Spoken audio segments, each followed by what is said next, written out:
ሰሞኑን ኢቢኤስ በአዲስ ምዕራፍ ፕሮግራሙ ባስተላለፈው ታሪክ ዩኒቨርሲቲው እከሰዋለው በማለት ላይ ይገኛል። የተፈጠረው ታሪክ እንደዚህ ነው። በፕሮግራሙ ላይ የቀረበችው ባለታሪክ ብርቱካን ተመስገን ትባላለች። ብርቱካን ተወልዳ ያደገችው ምስራቅ ጎጃም ስናን ወረዳ ነው። ብርቱካን አባቷ መሰደዱንና እናት በወሊድ ምክንያት ህይወቷ ማለፉን ትናገራለች። ባለታሪኳ እስከ 8 ዓመት አያቷ ጋር ካደገች በኋላ የሰው ቤት ገብታ እየሰራች ትምህርቷን እየተማረች ነበር። እስከ 8ኛ ክፍል የደረጃ ተማሪ በመሆን የተሸለመችው ብርቱካን ቤት ውስጥ ከምትሰራ ከባድ ስራ ጎን ለጎን ትምህርቷን ቀጥላ የ12ኛ ክፍል መልቀቂያ ፈተናን ወስዳ 392 ነጥብ በማምጣት ዩኒቨርሲቲ ገብታ የፋርማሲ ትምህርት ማጥናት ትጀምራለች። በዩኒቨርሲቲ የሁለተኛ ዓመት ተማሪ ከሆነች በኋላ አንድ ቀን ምሽት ከላይብረሪ ስትመለስ በግቢው ውስጥ ረብሻ ተከሰተ የምትለው ብርቱካን ከውስጥም ከውጭም ተኩስ ነበር፣ ቶሎ አምልጡ በማለት እዚህ መኪና ግቡ ብለው ይዘውን ጫካ ገቡ ብላለች። የፈለግናችሁ ለስልጠና ነው አብራችሁን ትሆናላችሁ ብለውን ጫካ አስቀመጡን። በጣም የመከራ ጊዜ ነበር። የሚበላ የሚጠጣ ማግኘት አስቸጋሪ ነበር ትላለች ብርቱካን። ጊዜው ሄደ። ዓመት ከ6 ወር ተቆጠረ። አሁን ስራችንን እንጀምር በማለት ሁላችንንም ልብስ አስወልቀው አሰለፉን። እኔ 5ኛ ነበርኩ። እየተፈራረቁ ነበር የሚደፍሩን። ከዛ በኋላ ሰውነቴ ደንዝዟል። በፌሮ ይወጉት ነበር ብላለች።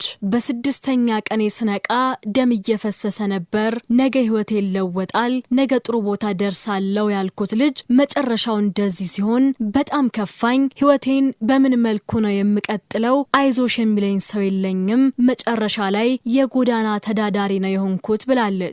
ከተደፈረች በኋላ በማርገዟ ልጅ ወልዳለች። እሷም ተማሚ ናት። መለወጥ፣ መደገፍ፣ ህይወቷ ድጋሚ እንዲለመልም ተስፋ እንዲኖራት ትፈልጋለች። ብርቱካን ከኢቢኤስ ጋር በነበራት ቆይታ ነው ይህንን አሳዛኝ ታሪኳን የተናገረችው። ይህች ወጣት አሁንም ድረስ ከፍተኛ ችግር ላይ መሆኗንና እሷም ልጇም ታማሚ መሆናቸውን ገልጻ ኢትዮጵያውያን ትምህርቷን እንዲያስቀጥሏት የኢኮኖሚ ድጋፍም እንዲያደርጉላት ተማጽናለች። የተማሪ ብርቱካን ተመስገን አሳዛኝ ታሪክ በኢቢኤስ የቴሌቪዥን ጣቢያ ከተላለፈ በኋላ የቴሌቪዥን ጣቢያው ዝግጅቱን ከማህበራዊ ሚዲያ ገጹ ቪዲዮውን አጥፍቶታል። ጣቢያው ያስተላለፈውን ፕሮግራም ተከትሎም ደምቢዶሎ ዩኒቨርሲቲ አጠር ያለ መግለጫ አውጥቷል። ዩኒቨርሲቲው በመግለጫው በኢቢኤስ ፕሮግራም ላይ በተደረገ ቃለ ምልልስ ብርቱካን ተመስገን ከበደ የተባለች በ2013 የትምህርት ዘመን በደምቢዶሎ ዩኒቨርሲቲ የ2ኛ ዓመት የፋርማሲ ተማሪ ነበርኩ በማለት የሰጠችው ሐሳብ ስህተት መሆኑና